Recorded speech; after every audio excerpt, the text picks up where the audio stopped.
Inconceivable! Brothers don't shake hands. Brothers gotta hug.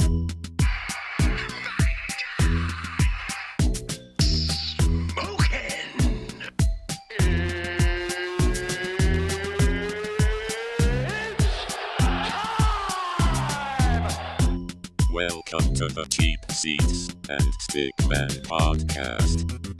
Oh my goodness, it's so good to be back.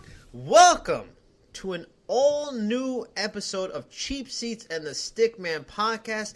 I am Cheap Seats, aka Jason Burgos, and he is the Stickman, aka Hollywood, aka Baby Blue, aka Zorro, aka the busiest, unbusiest man I ever know, aka Jose Maldonado. Jose, what is up? Try fitting all that on a name tag, man. That's a lot of AKAs there. Dude, it is good. It should be like good to hear your voice, man. How is everything? You can do like the Miss America little sash all the way across and have all the names around that. And there you go. I'll just have a set. It just kind of wraps around like Rambo's bullets. Just kind of keeps wrapping and wrapping and wrapping all the way around. I think, I think you would do well in a beauty pageant, especially the talent portion. Oh, that's kind of you to say, man. You know, that takes me back to my beauty pageant days that never existed, but probably in my mind. I mean, either talent or bikini portion. Either one of you'd be strong in those. As long as it's a Speedo, then we're good to go. With that said, we are kicking the tires and knocking the dust off the show for one of our favorite pastimes, talking movies. Our passion for this medium is pretty much endless, and we both felt it was time to come back for the sequel of our favorite movie scenes podcast. If you didn't catch the first one, I mean, and you suck if you didn't, I don't want to even know you, it included scenes from Batman, Good Will Hunting, and The Good, the Bad, and the Ugly, just to name a few. But that episode you can go find on our Cheap Seats and the Stickman podcast YouTube channel. We're going to start off, each of us going to have 5 picks just like last time. Jose will be leading off. Jose, please let us know something a little about your first pick. Hi, well, batting lead off today. I got a scene from Lord of the Rings, Fellowship of the Ring. This has been, this is the scene where the Fellowship has been making the way through the mines of Moria. And for anybody who's seen the film, you know that they were just trying to avoid the mines, but they're making their way through. Just when they're about to get out, we get an all-time classic confrontation.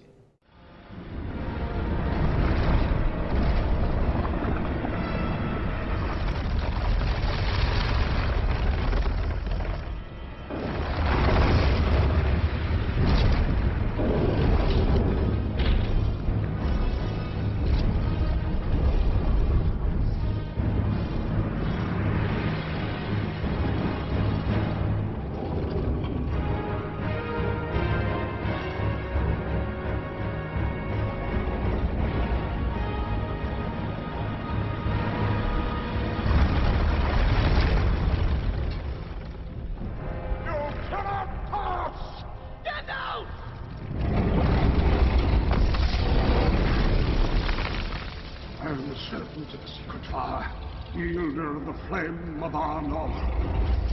Dark fire will never fail you, flame of Udun!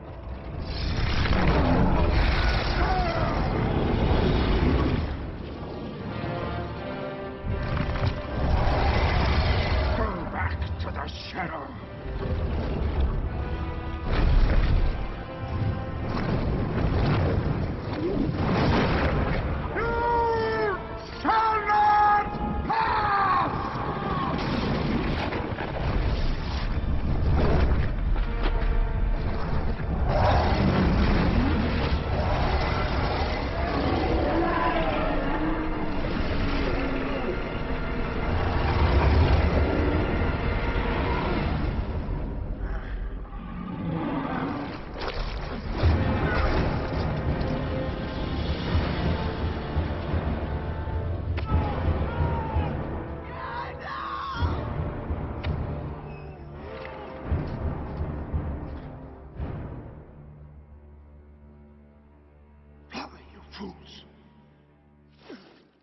Man, alright, so confession. Before the movies came out, I knew nothing about Lord of the Rings. Absolutely nothing about it. I just knew that the movies were a big deal, and I had a friend of mine who was really excited to see them.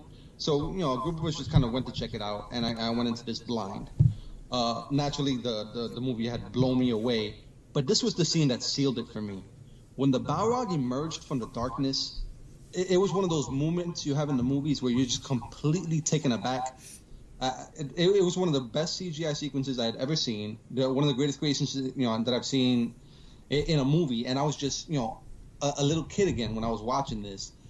Couple that with Gandalf just going toe to toe with it, and the classic line "You shall not pass," which at this point is kind of if you even if you haven't seen Lord of the Rings, you know the line. It's almost parodied at this point. Yeah, seriously, everything "you shall not pass," and you strike down your mighty staff. But you can give me a much better "you shall not pass" than that. You shall not pass. Did Cyrus from the wrote from Warriors do "You shall not pass"? Yeah, that. Is that what he said after "You Can Dig It"? Or can you dig it? That was a deleted scene, It's just, Peter Jackson was actually inspired from the Warriors and Walter Hill. So. If you can't dig it, you shall not pass. Can you dig it? But yes, continue. Oh, yeah, no. What more is there to say about this? I mean, the Fellowship of the Ring, for me, is the strongest of the trilogy. Some people might go with Return of the King. Mm-hmm. A lot of people like the Two Towers for the way it, kind of builds around that battle. Yeah, that's my favorite. I'll take for my money, I take Fellowship, and from Fellowship, this is my favorite scene just because it sealed it for me as the big event that it was, and I was a fan at that moment, and I've been a fan ever since. I mean, I like Fellowship because it has, it's always fun when the team forms kind of thing, and I like that element. But similar to you, I didn't read the books and know much about it leading into it. While watching it, it's the only one of the three where I kind of was like, this is kind of boring, I don't know, and I kind of was like spacing out. It is a lot out. of setup, to be fair, Yeah, and that's the problem. I mean, in the end, because this was the first of its kind in terms of it really was setting up 3 movies. Like there was a plan for 3 movies. It wasn't like, we're gonna do a movie and then it was great, we're gonna have a sequel. But this particular scene I like a lot because this was a scene that made me invest. This was the scene where it's like, just not just necessarily the scene, but the whole 35-minute sequence of them going to the troll kingdom, and then this guy knocks over the skeleton, and all the trolls start coming out of the fight. Choosing out for that, So like that, and then them leading up to the chase.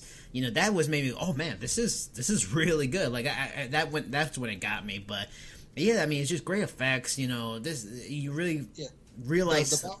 The Balrog itself still holds up. Yeah. Honest to God, it's that's maybe one of the 5 moments I've had in the theater where I was just completely blown away by something that was on screen. When that Balrog made his debut, I hadn't seen anything like it. I was really, really impressed.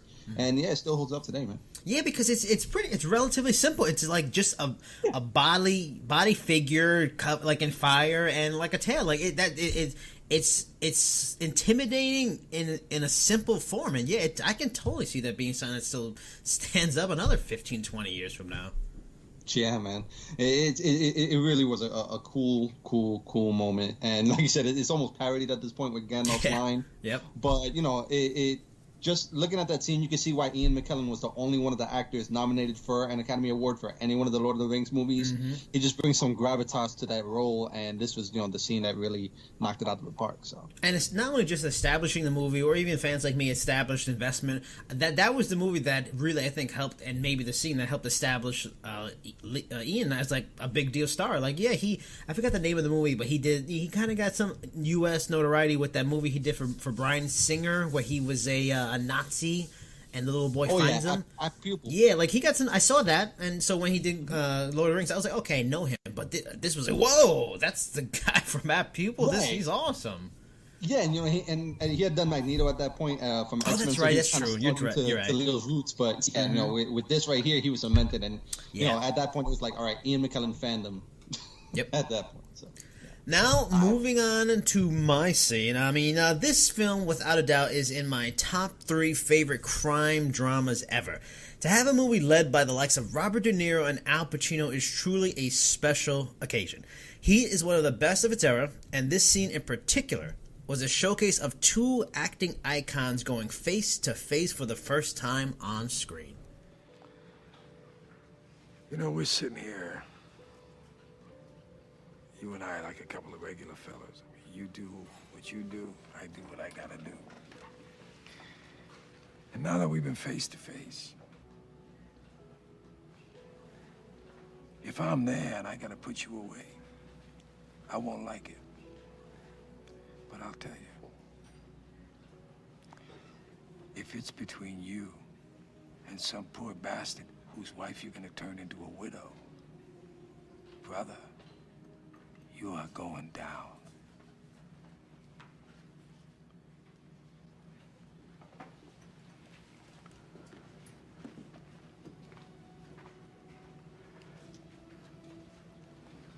There's a flip side to that coin. What if you do got me boxed in, and I gotta put you down? Because no matter what, you will not get in my way. We've been face to face, yeah. But I will not hesitate. Not for a second.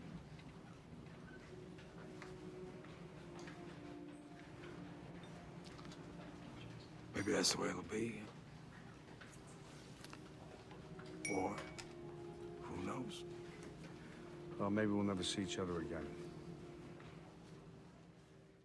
I mean, I just love that scene. It's so amazing just seeing these two great actors together. I mean, the fascinating thing is about it, so many of us know of them both being in The Godfather, but they had never done an actual scene together. Yeah, they were in a movie together, but never done a scene together. So what's so great about this is that in these two characters, Neil and I'm forgetting the name of Vincent.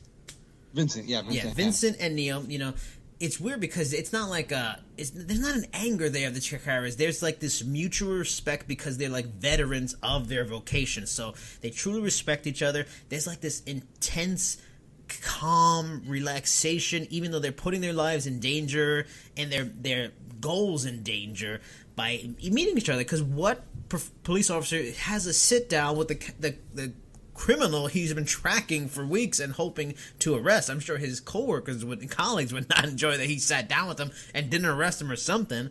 But it's one of those rare movies when fans are like torn between the two characters because they're such enjoyable, fun characters.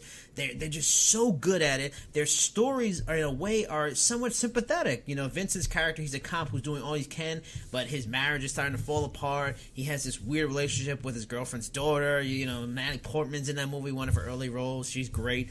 And then you have Robert De Niro's Neil character, who, while he's a career criminal who's smart. He's not trying to get super rich. He's not trying to just blow his money on blow and just have this wild, crazy life. No, he's trying to get his little bit together, be very quiet, make ends meet, save up what he has to do, and get out. And then he has that meeting with the woman in the bar. He starts to kindle a relationship.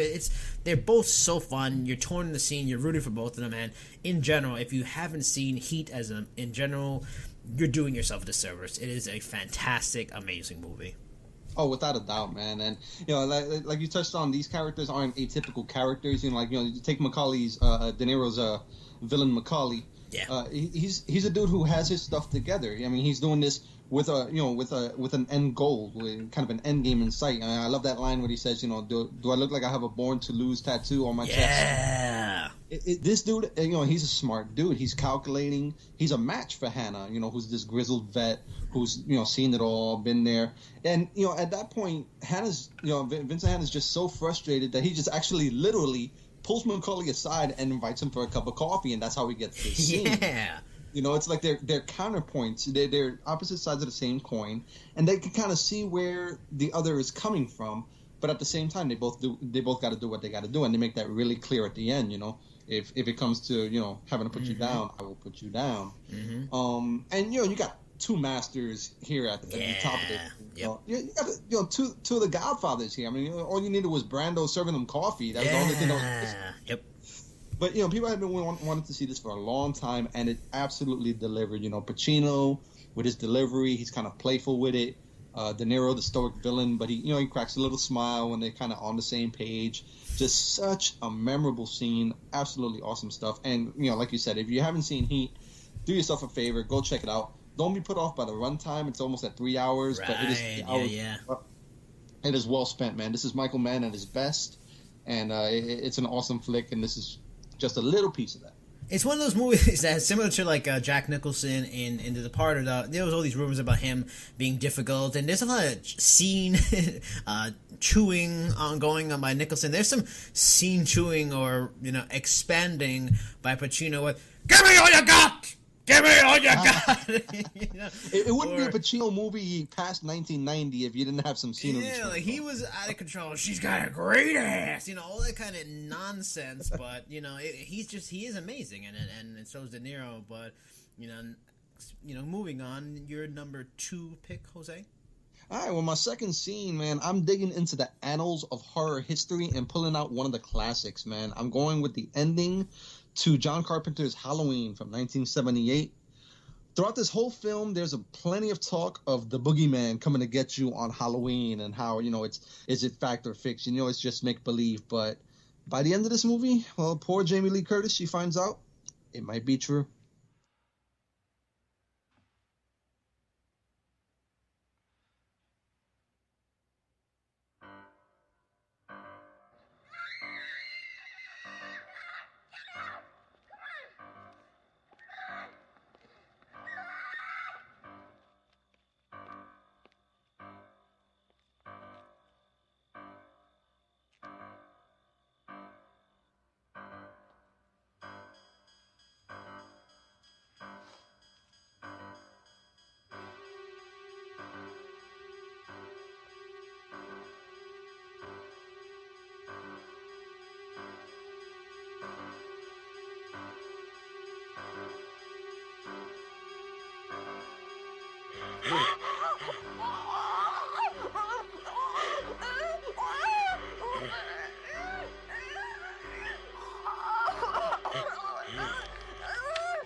What's the boogeyman?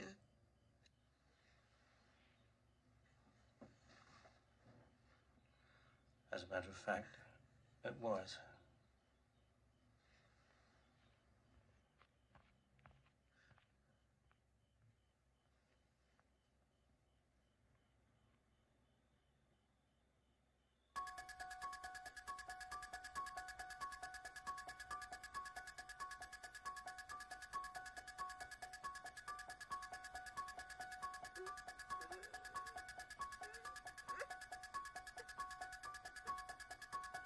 Dude, I mean, Halloween is literally the blueprint for slasher flicks that came for the next decade, 2 decades, you know what I mean? All the way leading up to Scream in 1996, where Halloween is actually in that movie. And they talk about, the rules established in horror flicks. This is where it started, man. I mean, people can say, they can point to, like, things like Psycho before that in 1960 or some of the Italian horror flicks. But John Carpenter's Halloween was a phenomenon when it came out. So much so that, even though there's been numerous, countless sequels, John Carpenter meant it as a one-off. This was just a one-off slasher flick that, took off running. And, when you look at this ending, man, you can see why. I mean, it sets up the lore of Michael Myers. I mean, this isn't, some supernatural being or anything like that. This is just a crazy dude coming to kill, and they don't know why. And, this scene just sets that up so well, to the point where Loomis, who's the only one that's been basically screaming at everybody, dude, take this guy seriously. This guy is pure evil. Yeah. And when he finally thinks he puts him down, Jamie Lee has the classic line, it was the boogeyman, and he responds with, as a matter of fact, it was. And when he turns around and sees, Michael is gone. And the interesting thing about that moment is that they filmed it actually 2 different ways. It was scripted originally for Loomis to see him and kind of look shocked and look around for him. And it was Donald Pleasence himself, the actor that played Loomis, that suggested no. He knows Michael so well that he wouldn't be surprised, and he should show that. Just kind of look, he's gone, and just kind of look into the air like, man, the evil is still out there. And the director, ended up agreeing with him, and they filmed it that way. And I agree with it too. I think that was the best way to go. But it's just such a cool scene, such a cool ending, and then you got the iconic theme of Michael Myers playing, and you hear the breathing in the background. Just such a good setup, such a good scene, and just any horror flick that came after that owes a debt to John Carpenter and this flick in this moment. When the reveal is that he's not there and that music hit, it genuinely gives you a good chill down the spine. You're like, oh no, it's such great usage of it, and just it really is like, it's just the music's great. The result, and it's not, what's always great about it is, like you mentioned, like, he's not your classic bad guy. He's like, oh yeah, crazy voice, or he's gonna come and get you, whatever, or he's got some serious devil background, he's supernatural.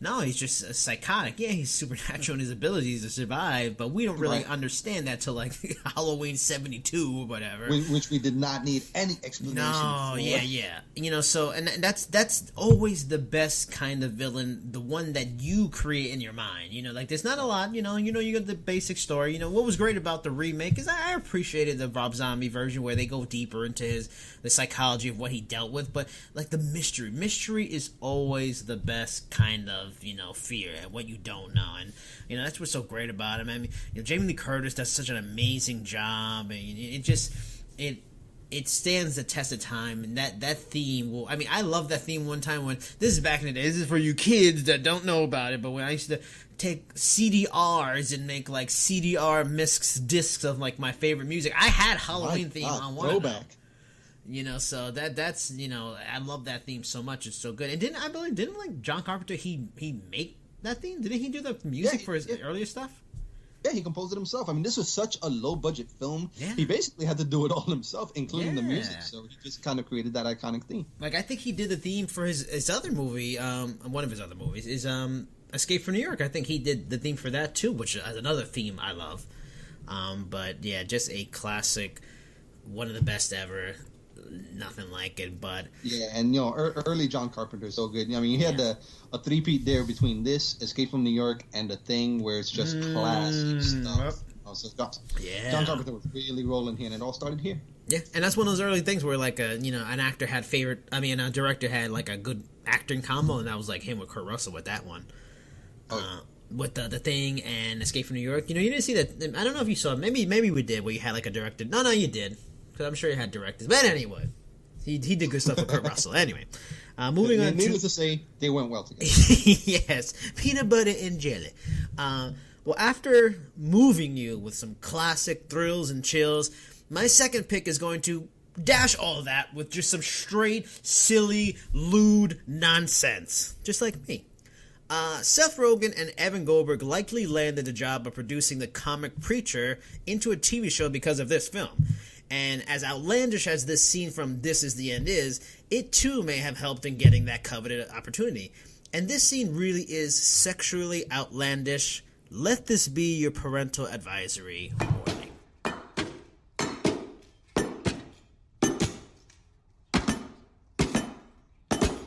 Who did this? Who did this? Did what? What are you talking about? Jizzed all over the pages of this nice magazine I was nice enough to tell you about. Was it you, Seth? No.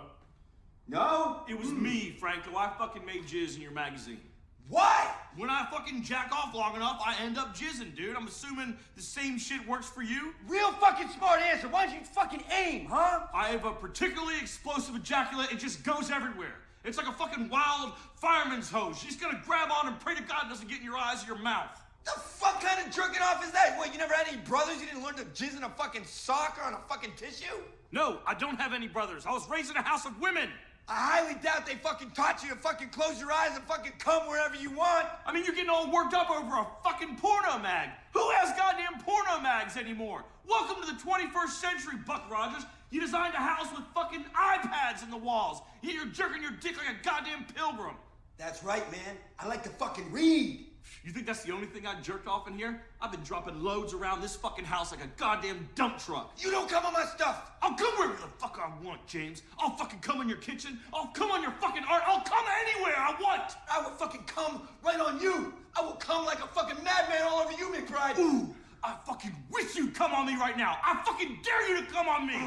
God. I'm gonna jack my dick so fucking hard in here. This? No more, man. All over your fucking face. All more. All over the fucking place. I'll fucking come anywhere I want. I'll fucking come on these walls. I'll come on the fucking cabinets, on the fucking furniture. I'll come everywhere. If I see your dick one more time, I'm gonna fucking shoot it off. You don't have enough bullets, bitch. No fucking jerking off in my house, McBride. How could you not like that movie or scene? Though I know someone who doesn't like it, but I mean that scene is it's ridiculous. It's just out of control, but it's fun. At least for me, you know, it's out of control. It's ridiculous, awesome. And what's great about it is that these people are so stressed, tired, drained, thirsty, and hungry and beaten down that even with the world ending, they get into a heated argument that boils down to something as stupid as jacking off into a porn mag while they're trying to drill into the floor to get some water. I mean, Franco and McBride, they're just so perfect because they play these two guys that they clearly don't like each other, and then after this argument, they really don't like each other. Danny McBride's angry frustration, whatever movie it's in, is always hilarious, and it's like, you know, cranky baby. And the best part of it maybe is Seth Rogen just standing there, awkward, uncomfortable, just listening to this madness as these two men complain about who's using porno mags and where they're doing their jizz at. It's just out of control. I love it. Your thoughts, Jose? Yeah, I wonder who you were referring to, the person that didn't really like this movie. I can't imagine who that'd be, but yeah, confession. I mean, yeah, I saw it. It was funny for what it was. It's not one that I would throw back in, but credit where credit is due. There's nothing else like it. This movie's freaking bad, you know, just insane. It really is freaking crazy, and it's of course, you know, you look at the roster of talent involved. Of course, you're gonna get stuff like this. But this scene right here, it is one of the funnier scenes in the movie. You know, Danny McBride is a dude that just never fails to crack me up and never fails to compel. Actually, I was really impressed. I don't know if you caught Alien Covenant, but I haven't. Was he good in that? He was good in that, it's a pretty dramatic role for him. I mean, of course, there's some humorous stuff. You expect that from Danny McBride, but he was totally solid in that movie, and the movie itself is solid. But yeah, Danny McBride can do no wrong, and he's just going off here. And then you got wielding the gun. Seth Rogen just kind of caught in between the two, like, what the hell is going on? It's really one of the funnier scenes in the movie. It's just you put these clowns in a room together. Mm-hmm. And this is the result you get. You know, I should have known better. You know, coming out of this movie was just like, well, yeah, that's pretty much what you get with these clowns. But it's and you know the Channing Tatum cameo a little bit later. Yes, really weird surprise out of nowhere cameo. Yeah, didn't expect that. You know, it's just this movie is just full of curveballs. Yeah. I will give it. I will give it that, most definitely. And what the other thing I like about it is that how they were able to really, I guess that just shows you how well liked they are as people, that these actors were able to just get all their friends to be in this movie, like Aziz Ansari, I think that's how you say his name. Mm-hmm. Paul Rudd is up in there. They got Michael Cera getting killed off. Yeah, Michael Cera. You know, you got like Emma Watson, like all these crazy, like so many well-known. Rihanna, Mindy Kaling. Yeah, seriously, man, and they're all game. You know, it's all fair game. Kevin Hart is in there too. Yeah, man, it's like, listen, we're gonna make this ridiculous movie. You in? All right, you in. Mm-hmm. But, let the cameras roll. I'm pretty sure that's how it went. And while it's not for everybody, it's to like it a lot or not. But I was impressed by what Seth Rogen and Evan Goldberg were able to do with it, because I never knew they like there were some really cool visuals in there and like interesting storytelling and how they laid it out, especially since they wrote it. They're acting Seth Rogen's acting in and directing. Like I can see the clear influences that they've now put in the TV show Preacher, which if you haven't seen it, for anybody listening, or Jose, it's a good show, and it's a cool take on the comic book, and you see that weird, snarky, dark comedy with a weird, gross tilt to it, and you can see why they got the job, and because they're just the right fit for it. But it's a scene that always gets me every single time. But moving on from this scene to a very different scene would be Jose's number 3 pick. Yeah, this a whole lot less masturbation in this scene, but far less. I mean, a little bit, but not too much. Yeah, we're toning it down a little bit, but yeah. The next scene is from maybe my favorite film franchise of all. It's the Rocky series. Really, over like Star Wars and Marvel? Honestly, it's up there, man. Marvel. I mean, it's not even fair to put Marvel in there. They're gone like the next level at this point. But I've always been a huge fan of the Rocky series. And anytime it's one of those TNT marathons where they're showing all the flicks back to back, I'm like, all right, I'm done. I'll just put the remote down and just watch them all. All-time favorite Rocky movie?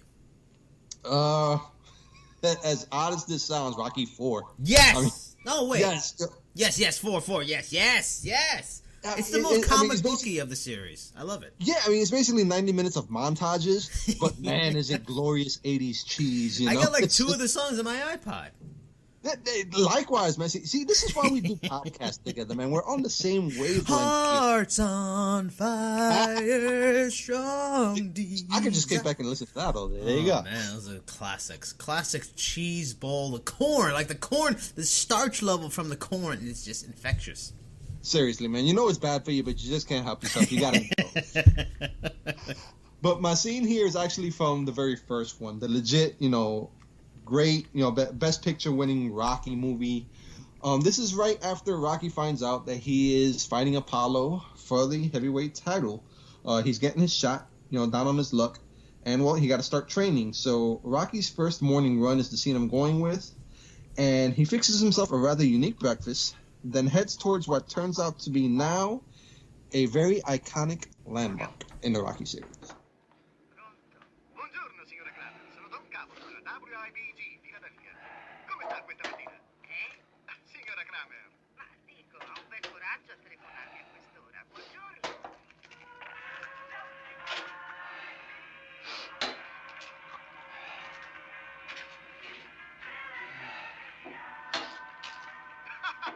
Abbiamo svegliato la signora Kramer ed è proprio una bella giornata. Però, cavolo, ho bisogno di fare un po' di movimento. Meno 4 gradi, fa freddo, proprio un freddo cane. Beh, sta bene, ci eravamo abituati troppo bene in queste ultime 2 settimane. Comunque, le previsioni per il futuro sono ancora più catastrofiche. Domani notte scenderemo a 7 gradi sotto zero circa, un paio di gradi in meno in periferia e dopodomani, con un po' di fortuna, la temperatura potrebbe risalire a 5 gradi circa.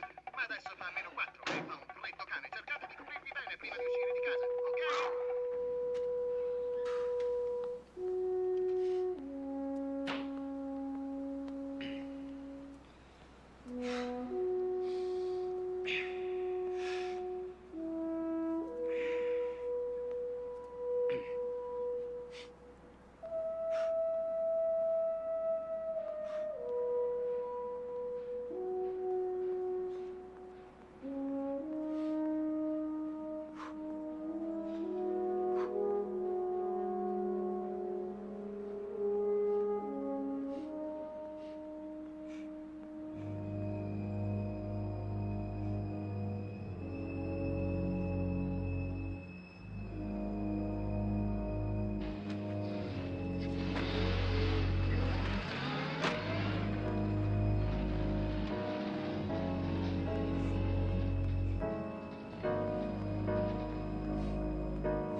You know, there's a whole lot of moments that we could choose from this franchise. You know, pretty much anything Mr. T says in Part 3.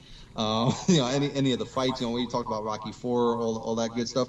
Even the recent ones, I really loved Rocky Balboa. I love how, you know, that was a return to form for the series. Yeah. And Creed was so awesome. You know, the continuation of the legacy. But you know, I decided to go with this scene. It's one of the quieter scenes, but it's just really reminds you that as far away from it as we may have gotten in later sequels, Rocky's basically a character study. You know, it's a down on his luck kind of dude. Didn't have a whole lot thrown his way, but he gets this once in a lifetime opportunity. You know, and he's not even sure what to do with it. I mean, when he was offered to it, he even turned it down the first time, and they kind of had to talk him into actually accepting it. So now he has to get to work, and it's just this real quiet moment. I mean, you got the raw eggs. That's become an iconic moment for the Rocky franchise. But, you know, as many times as he's run up the steps, you know, in Rocky 2, he has the whole crowd of kids behind him. For Rocky Balboa, he has the dog with him. Then you got the moment in Creed where he takes it on after everything that went down there. But for my money, the first time he runs up there, just a quiet Philadelphia morning, you know, the newspapers are being distributed. He's just running up the street. And he gets up the steps. He almost struggles to get up there because, I mean, this is the beginning of training after all. He's not quite at that level yet.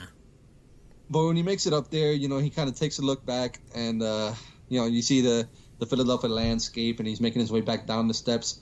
It's just such a great, quiet moment about this, you know, this one dude, this down home lug who got, you know, the chance of a lifetime thrown his way. You know, he has his girl at this point. You know, he has Adrian, who he's, you know, making a relationship with. He got Paulie, and it doesn't have a whole lot else in the world going on for him. You know, it's just him against the world, and he's ready to take on this insurmountable task, that he never thought he'd get. So, this moment right here just kind of encapsulates the character himself and just his simple beginnings, and I really like that moment. You know. And I'm glad you picked this scene because everybody knows the running through what is it, like a fish market or like a shopping market or whatever. You know. And you know the kids and everybody knows they run up the stairs, celebratory. This is a good look, and that's what the movie also shows is that, you know, the struggle of a fighter's journey. And, you know, there's a lot of pain, there's a lot of hard work. There's not a lot of money. You know, a lot of fighters coming up in any of these combat sports can totally understand this, and that's why this is some of their favorite movies of all time. I mean, it's just the old version of the protein shake, and that makes you want to gag, and, you know, especially it shows you how difficult it is after going on like a long hiatus, because that's what he had gone. He had given up on his career, and it's such a good scene. Like you know, when he finally gets up, he gets his stuff on, he hits the street. It's dark, you know, it's not even the sun is not even up yet. You get this really kind of touching, soft version of the theme song, and, you know, it's a really, you know, it's a scene that kind of like, man, I like that's one of, like, similar to when I was talking about Lord of the Rings, like one of those investment scenes. That's an investment scene. That's where you like, I feel the man struggle, like I understand what he's going through, and I you start rooting for him, and you know, I mean, amongst other scenes, you know, by then you're already rooting for him, but this is one of those things where you really root for him to go far and win. You know, and it's just a defining role, a defining character in American cinema. Now it's gone on to be a defining character in global cinema, and it's just an iconic movie. I mean, and it's funny, you know, like you mentioned that 4 is your favorite, and that's actually my favorite too. Like, all the movies are very different. It's almost like the first Star Wars trilogy. Yeah, they're the same, but like different directors, and they have like a different vibe, and all of them have a different vibe. Like, this one feels more real. You know, while 2 feels a little less real because he wins, and we all know he really should not beat. In real life, that Rocky probably does not beat Apollo Creed 9, even 1 out of 10 times. 2 is the more melodramatic version of Part 1, basically. Yeah, and 3 is just fun, but it's a little weird. 3 is right up there with 4 for me, man. I love me some Clubber Lang. I love Outfitted the Fool. Shape Up the Champion, you know, all that good stuff. Yeah, and like 4 is crazy and just fun, and then 5, I don't even know what happened. 5 is like Godfather 3. It's the one people don't want to mention, sort of. That's the one we do not speak of. Yeah. You know, we just ignore that, or right on to Balboa. Yeah, so, but yeah, just a great movie. But yeah, I love that analogy you said about, you know, the fighters, how they could relate to it. You know, it's a very real moment about how it's not all glam. You know, it's a lot of hard work that they don't necessarily want to put in, but they have to put in, and they know it's routine. They just got to go through the motions, man. Yeah.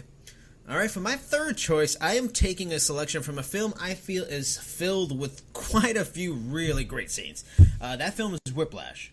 In this scene, it is fully realized what Miles Teller's character has gotten himself into by wanting to be in Terrence Fletcher's lead band class. J.K. Simmons is downright mean in this scene, in the whole movie, really, except for the end for a little bit. And he's downright mean in the scene of what a tempo lesson from hell could really be like. Dragging just a hair. Wait for my cue.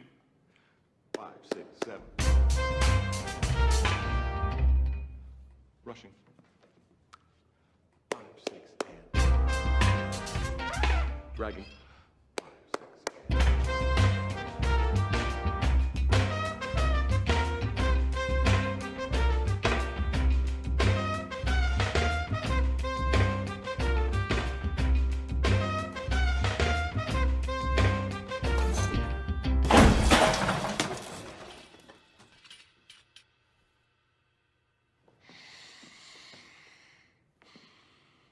why do you suppose I just hurled a chair at your head, Neiman? I don't know. Sure you do. The tempo? Were you rushing or were you dragging? I don't know. Start counting. 5, 6, 7. In 4, damn it! Look at me! 1, 2, 3, 4. 1, 2, 3, 4. 1, 2, 3. Now, was I rushing or was I dragging? I don't know. Count again. 1, 2, 3, 4. 1, 2, 3, 4. 1, 2, 3, 4. Rushing or dragging? Rushing. So you do know the difference. If you deliberately sabotage my band, I will fuck you like a pig. Now, are you a rusher or are you a dragger? Or are you gonna be on my fucking time? I'm gonna be on your time. What does that say? Quarter note equals 215. Count me at 215. 1, 2, 3, 4. 1, 2, 3, 4. Jesus fucking Christ! I didn't know they allowed retards into Schaefer. Am I to understand that you cannot read tempo? Can you even fucking read music? What is that? 8th note? Yes, what is that? Dotted 16th note. Sight read measure 101. What are you, in a fucking a cappella group? Play the goddamn kit! Now answer my question. Were you rushing or were you dragging? Answer! Rushing. Oh, my dear God. Are you one of those single-tier people? Do I look like a double fucking rainbow to you? You must be upset. Are you upset? No.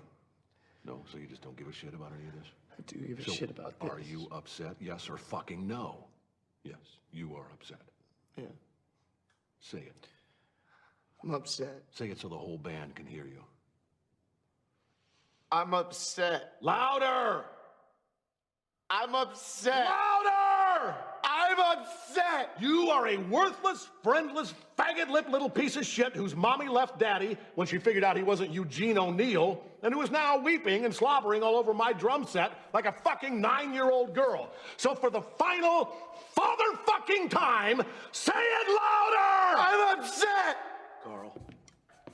God, that is just a tensely awesome, ridiculous, just so good. Like, it's over the top, but it's not like over the top like you can't believe it. You that stuff like what happened, because you now in an era where you see like these like sports parents and like these really strict parents that are hoping their child becomes a superstar or whatever, crazy teachers in extreme environments. Like, Fletcher's character is just out of control, and you see a person, because in the beginning of the scene, Miles Teller's character is excited. He's in the lead band class role. He got his moment, and then when he starts getting broken down slowly, are you rushing or are you dragging? Are you rushing or are you dragging? And you just see him, like, all the confidence just get peeled away, and then once he throws the chair at him and tries to he starts slapping him, you just see this man just dismantled, and it's just amazing because J.K. Simmons, he really has become one of the premier actors, and he's just unbelievable in that movie. And a perfect example, just the movie in general is amazing. There's so many great scenes. The end where they do Caravan is just wonderful. It's exciting. It makes you tap your toe. But if you haven't seen Whiplash, I recommend to everybody. And I had my girlfriend watch Whiplash, and usually when you get somebody to watch a movie, you try to tell, oh, so what's it about? And you're like, well, it's this kid, and he's like in this, prestigious music school, and then, he's got like this crazy teacher who's, really hard on him and yells at him, and he wants to be a drummer. And most people are like, he wants to be a drummer? Like, well, I don't want to watch a movie about a dude who wants to be a drummer. But then you start watching. Not exactly an easy sell, yeah. And you start watching, and you're like, this is really good, because the performances are so compelling. Miles Teller's amazing, and J.K. Simmons is amazing. If you haven't seen it, watch it. This is one of the best scenes, but it is such a damn cool, underrated gem, under-the-radar movie. Yeah, no question, man. I mean, Whiplash is definitely one of the better movies of the past decade. It's such an intense film, I mean, you nailed it with that. And, like you said, it's not an easy sell when you think about it. It's basically just, this kid going to music school, trying to achieve his dream, and runs into this crazy teacher. But what carries it is the performances and the dynamic between the two. I mean, Miles Teller, J.K. Simmons gets all the credit, and rightfully so, because the dude is amazing, won an Academy Award for the performance, and he's crazy intense. But Miles Teller, has to carry this movie on his shoulders. I mean, he's in every scene of this thing. Yeah. And you see his journey from the beginning to the end. And this scene right here, I mean, taken out of context, it's already an amazing scene just because you see the lengths to how Fletcher will go to just break him down and Yes. mold him. I mean, he will stop at nothing. And what's crazy is, when you take it as a whole, the scene right before this, he totally set him up for this. I mean, he's just casually getting information from him and just like, all right, cool, just go in there and just kind of bust it out. And then he totally turns the tables on him and just throws it back in his face in the worst way imaginable, It's just like completely vicious. He's one of the crazier villains in recent film history. Yeah. I mean, this dude is a complete sociopath. But, Teller's character, it has to make a choice, basically. Is he going to sit there and is he going to take it? Is the dream worth it? Or is he going to tuck tail and run? That's the whole dynamic in this movie, and this scene is such a great example of that, because let me tell you something. Fletcher's not going to make it easy for you. You want to be the best? You want to be in there? You have to earn it, and he's going to be the guardian at the gates. So. Yeah, it's just... please, when you listen to me, anybody that's listening to this, you have to see it. It's such a good movie. Trust me. But anyway, moving on. If you ever check out Whiplash, do it, man. Do it. Yes. Now, for Jose's pick number 4, what you got first? All right, man. I wanted to get a comedy in here, too. And, when you think about classic comedies, it's hard to go wrong with Ghostbusters from 1984. I mean, come on now. I think we all know what this movie's about. And this is towards the end where Gozer the Gozerian has demanded that the Ghostbusters choose the form of the Destructor, who will come and wreak havoc upon them. And this all leads to a certain character making quite a memorable entrance. I couldn't help it. It just popped in there. What? What just popped in there? I tried to think. Look! No! It can't be. What is it? It can't be. What did you do, Ray? Oh, shit.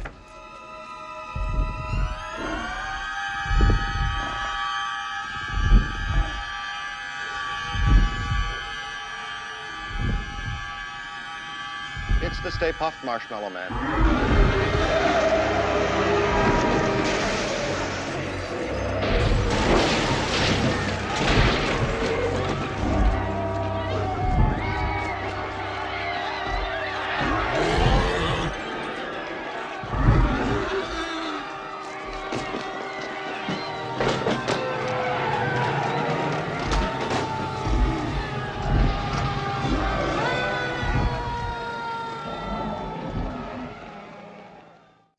So, Mr. Stay Puft.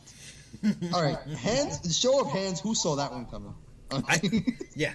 I mean, you can't see our hands, but our hands, are not up. No, they're not up. But, I mean, this movie, it baffles me that this movie's already over 30 years old, man. But, growing up, everybody knew about, the Stay Puft Marshmallow Man. But I can only imagine how it must have been like sitting in the theater and seeing them, kind of set it up to what did you do, Ray? And you see the reveal of this giant marshmallow man turning the corner and straight out of a Godzilla flick. But this dude is wearing a sailor cap. He's smiling. This happy-go-lucky marshmallow man is coming to destroy them and end the world. I mean, this is just You know, you can't sum it up any better than how Venkman said it at the end of the scene. Well, hey, there's something you don't see every day.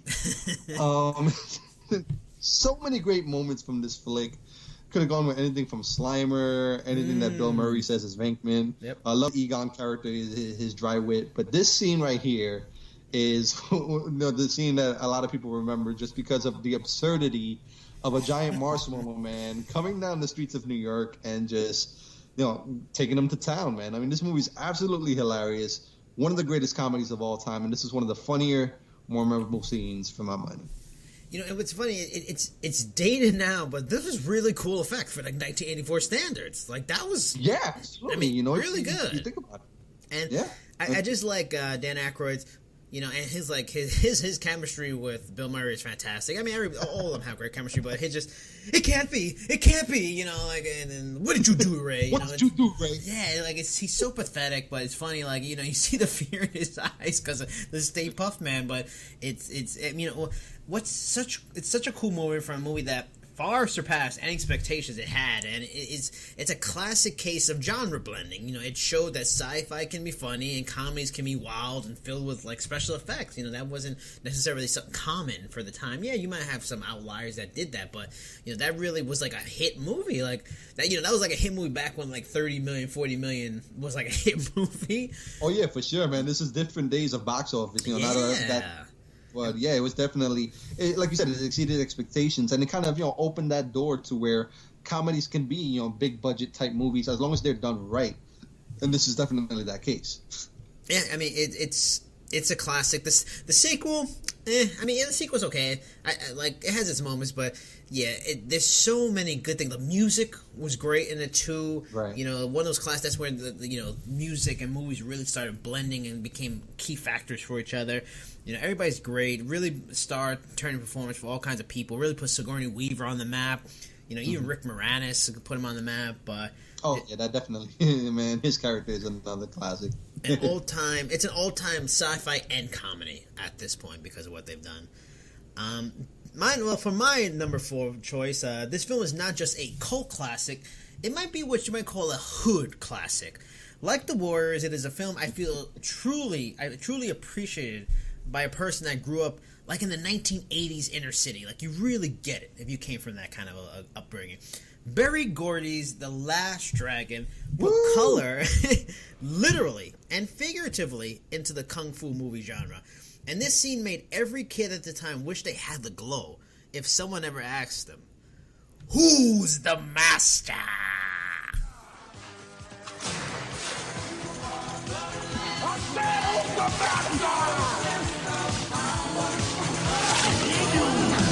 Who is the master?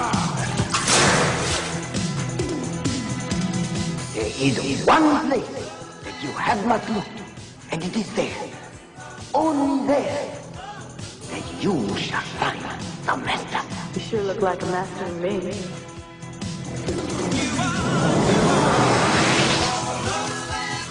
All right, Leroy. Who's the one and only master? I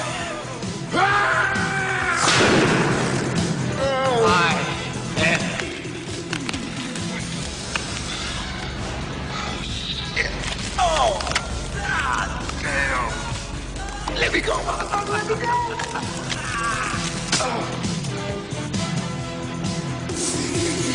Tell me now, before you is the final test. You learn your lesson well. I can't teach you no more. There's a power deep inside you, an inner strength you find in time of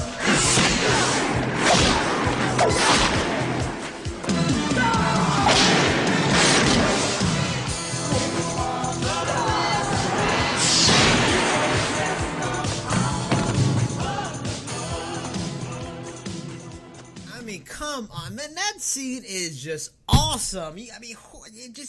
I can still remember many nights, 8 o'clock, it's like a Thursday night, for the people that live in New York, WPIX Channel 11, Yes. Gordy's the last dragon gets thrown on. I mean, I was there for the next 2 hours. I was stuck. That was like a defining moment of my childhood. Like that never-ending story. Like these are the stuff I grew up on, and that movie is so. I'm not gonna say it's a great movie. Everybody's gotta see it, but it's one of those weird things that it's a cool, fun movie, and I've got it on Blu-ray, and it's even better. But it's dated, but you still appreciate the effects, like the effects of when Shonuff gets his glow, and then Bruce Leroy gets his glow. It's still pretty solid. Julius Carry is just awesome as Shonuff in this movie. I mean, it is so over the top that it works. Down to the ridiculous football pads with spikes in them. How do you say his name? Timac? Is that how you say Timac? I'm going with Timac. That sounds. Okay. Well, Timac, won't blow you away with his acting. He's just so good for the role. Like this all shucks demeanor with his natural athleticism. He was like a real solid little action star for this movie. Just like the effects, the music is dated, but it still works so damn well. With what's the female woman? What's her name called? Vanity. Oh my God! You found my place. You finally found my place. I mean, come on. That's the one song we could do without, for God's sake. We can fast forward that scene now. Come on. It may not be something everyone digs and appreciates, but it's just such a classic from the time and from the era. I'm an unabashedly in love person with this movie, but it's pure youthful nostalgia. But the scene is great because it's the hero. He's been bothered and frustrated by the protagonist. He won't fight him. He's trying to be honorable, live the right way, and then Shonuff just pushes him too far, and he finally reaches the final level, and he has the glow, and it's just all kinds of just fantastic. Dude, you get absolutely no argument from me, man. I am firmly in the Last Dragon camp. And camp is the right word for that. This is a campy-ass 80s flick. But, man, is it glorious. Everything about it. The music, the acting, as cheesy as it is. It's such a quotable movie, too. I mean, this is just quotes left and right that everybody throws around. But that's another movie. I have 3 songs from the movie on my iPod. Yeah, likewise, man. You got the glow, you feel the glow, you got the glow. Come on, awesome, man. I think it's safe to say that we are, a product of the 80s and 90s type cheese. But man, this movie is just it's so entertaining, man. I mean, you can say whatever you want about this flick, and anybody that has a bad thing about The Last Dragon, you can come see me in the alley afterwards. But it's just so entertaining, man. For better or worse. It's just such a fun movie to watch. And this last fight scene, the way they set it up and everything is actually so well done, man. When Shonuff steps out from beyond the shadows and just says, "Leroy, you warmed up yet?" It's like, this is what we've been waiting for the whole movie, and we're finally going to get it. It's such a cool setup, and, they just kick right into it. They're going back and forth. You said when they both have the glow, they're going back and forth. Such a memorable flick, man. It's just one of my beloved classics from that era, from any era. And I'll throw in The Last Dragon, after we're done here. I'll watch the movie. I mean, just like you said, like that scene where, you warmed up yet, or even when he thinks he's defeated him, he kicks him through the wall, and he looks like, Leroy! And the music and then hits. The music kicks right in, man. That's so good. My! I get goosebumps still to this day. I was like, oh, he's still wait, and then, like that reveal the first time. Every time you watch it now, it's still fun. But that reveal when he has evil glow, it's like, whoa! What is And you know what? Fun little story. I mean, obviously, we're in case you haven't noticed, we're fans of this flick.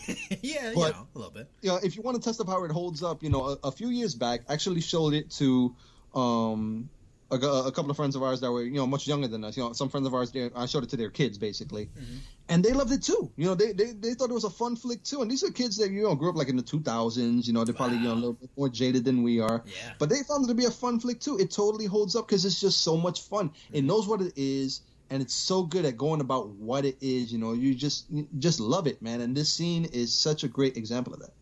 Now we're gonna move from hood classic and cult classic extraordinaire to a true American film classic in Jose's pick number 5.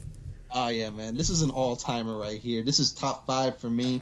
This is Back to the Future. This is a Marty McFly. Goes back to 1955. We all know how that goes, and he's trying to get back to 85. So in the climactic scene, Marty is driving towards the town square as lightning is about to strike. the clock tower.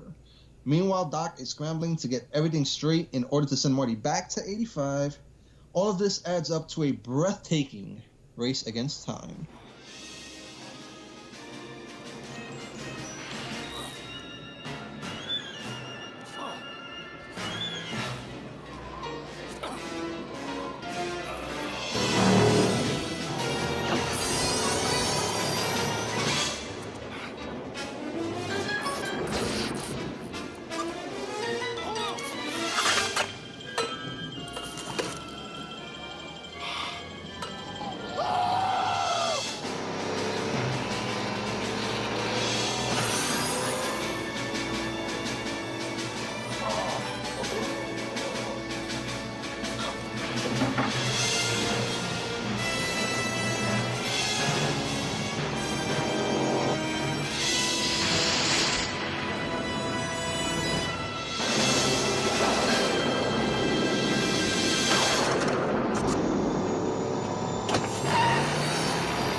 I don't know about you, man, but whenever that scene is done, I gotta catch my breath. I mean, it's just exciting upon exciting. You know, it's just everything that's going on there. Marty trying to start the car, it's not starting. You know, the cable disconnects. Doc got to go up and reconnect it. The music is going. You know, that great, you know, that great score going on. Yes. You know, let me tell you something. Robert Zemeckis is one of the underrated directors. Yes. I mean, just so many great flicks. Romancing the Stone, Castaway.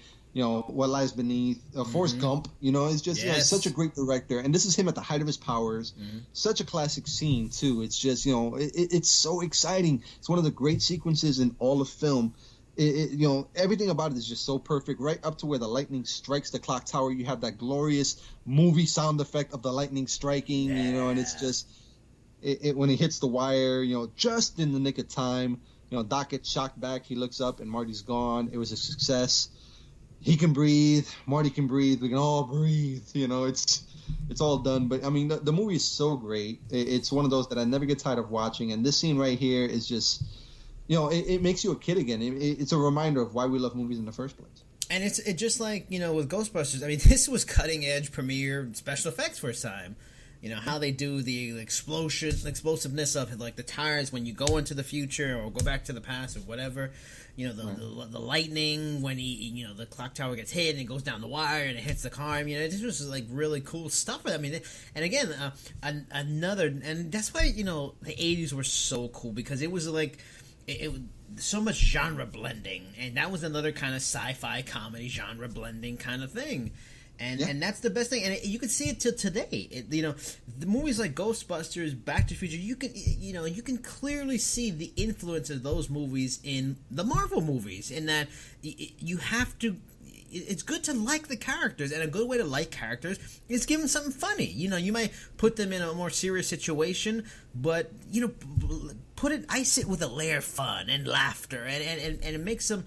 You invest and care, and that you know, you can totally see it in so many movies, like the Marvel movies for one, but all kinds of movies. But you know, Doc in that movie is just lovable. Christopher Lloyd's Doc is just great.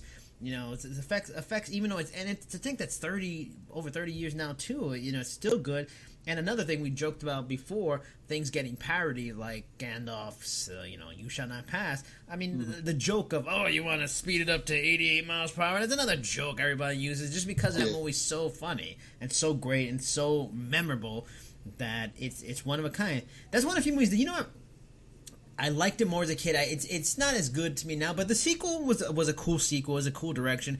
And then they really started pushing it, and by the third movie, it was like, Yeah, it was running on fumes by the end, but the first one remains a genre classic, and it's one that I could, it's another one of those that when it's on, I'll watch. Yeah, and it's on a lot. It's as if TNT has stake in the Back to the Future series remaining relevant, and they will play it to death. Yeah, anybody who's been to Universal Studios down here in Florida, man, that song is playing on a loop in the background somewhere. So. And that ride is good, though. I've been on that ride. That ride is good. Yeah, sadly it's been closed down now, and now it's the Simpsons ride. Oh no! Yeah, it's in our past, but the song remains, and so does the movie on probably your local cable station as we speak. So. Yeah, probably. All right, for now, for my fifth and final pick, I went back to one of my favorite comedies ever, a film that has enough hilarious scenes. You could pretty much fill an entire show just like this up with them. That film is the one and only Coming to America. Nowadays, the idea of the barbershop being a place for men to gather and talk about all kinds of topics is well established.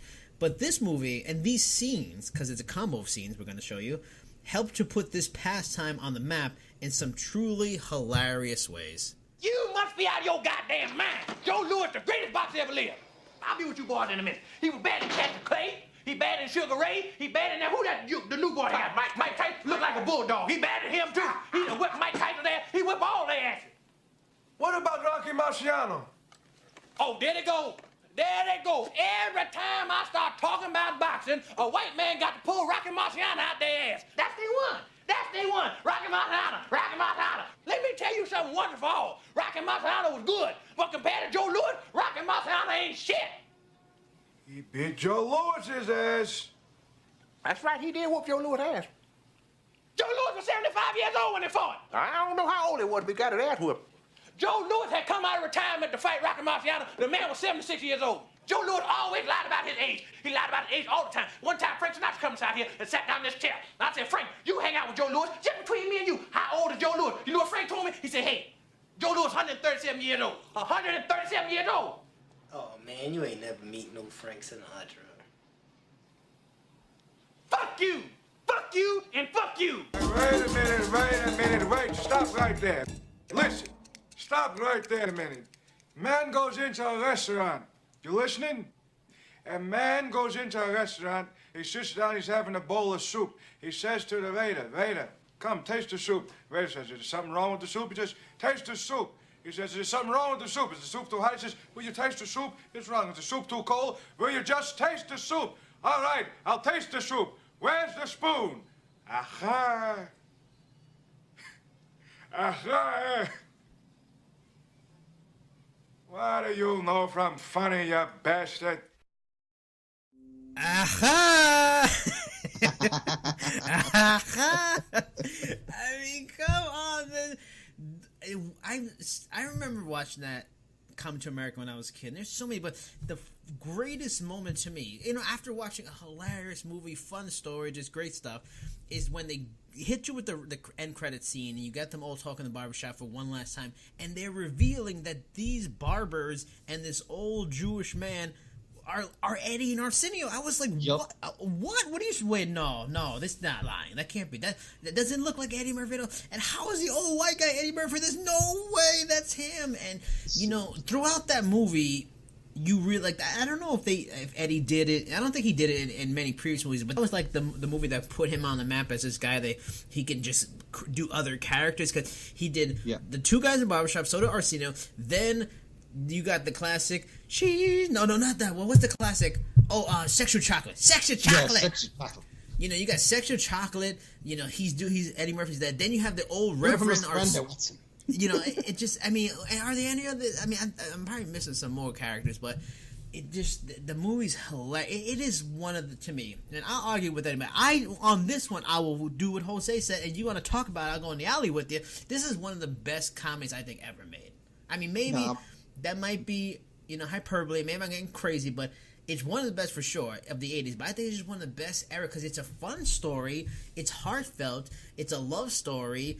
And it's a story of, a foreigner in America, which many people in this country know about.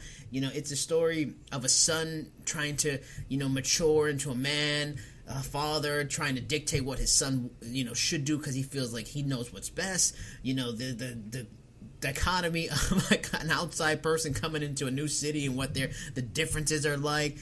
Two friends having issues, and there's just strange, weird, hilarious people all mixed into it.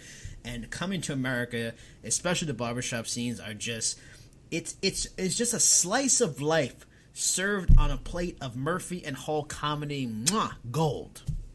Very well said there, man. Nah, I'm with you. This is an all-time classic comedy, man. This is absolutely hilarious and totally quotable, man. I mean, it's still a movie that we throw around. Like, I'll be talking with my dad. We might be talking about a baseball player or something like that, and talking kind of trash about him. But then we'll just throw out, he beat Joe Louis's ass. Just so many great quotes, man. And we're not the only ones, man. This movie is one that's still in the lexicon. You listen to people talk about it on the internet. Even watching ESPN Sports Center, man. Every now and then you'll hear a Coming to America quote getting thrown out there. Yeah. This movie's just really, really. I mean, it's all the things that you said. It's romantic. It got some great, family dynamics to it. But more than anything, it's just outright hilarious, man. It is a funny movie, man. It's Eddie Murphy at the height of his powers. Like you said, this is kind of what opened the door to the later movies with like Nutty Professor and everything like that, where he started playing multiple characters. But yeah, that revelation where he was playing the old white dude in the barbershop, man, that blew me away when I was younger too. And it's funny that you mentioned that this is a movie that I also saw as a kid. We were probably a little too young to be watching this at the time, but that didn't stop us. And I'm sure there was plenty of other movies that we were watching that we shouldn't have been.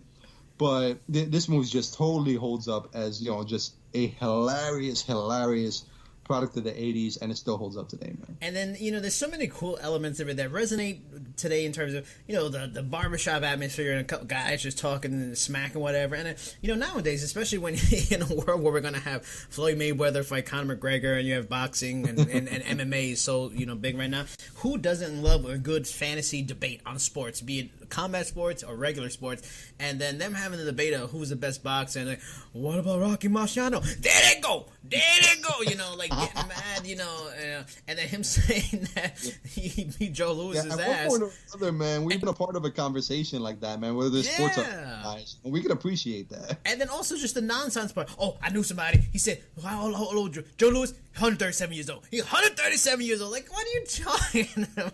Man, you ain't never meet no friends.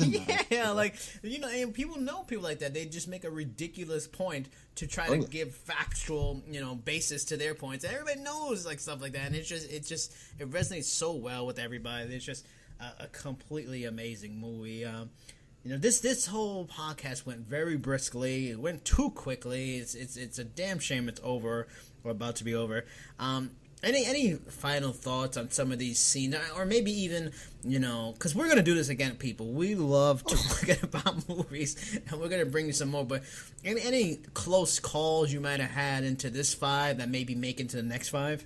Oh yeah, most definitely, man. I'm pretty sure. Yeah, I got 5 more lined up that could easily fill another podcast. I'm sure you feel the same way.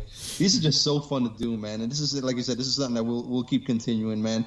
Our passion for movies spilleth over, and we must share it with the world. You know what I mean? It's just so much fun to talk about, man. It's always great getting on here with you, man. Yeah. So pretty much that's it. It's all over, folks. I mean, it's such sweet sorrow, man. I know you don't want us to go, but keep in touch with us. And we have the YouTube channel. We got previews. You can watch the first edition of the Movie Scene Podcast. We have other fun shows on our YouTube channel at Cheap Seats and Stickman on YouTube. And give us a listen, give us a comment, please share, let us know what you think, let us know what some of your favorite film scenes are. We'd love to hear from you, man. Let us know. And have a lovely 4th of July. If you listen to it before, listen to it after. Happy 4th of July to you too, Jose. I am Jason Burgos. He is Jose Maldonado, the busiest, non-busiest man on the planet. That's me. Bye-bye, everybody. Catch you next time.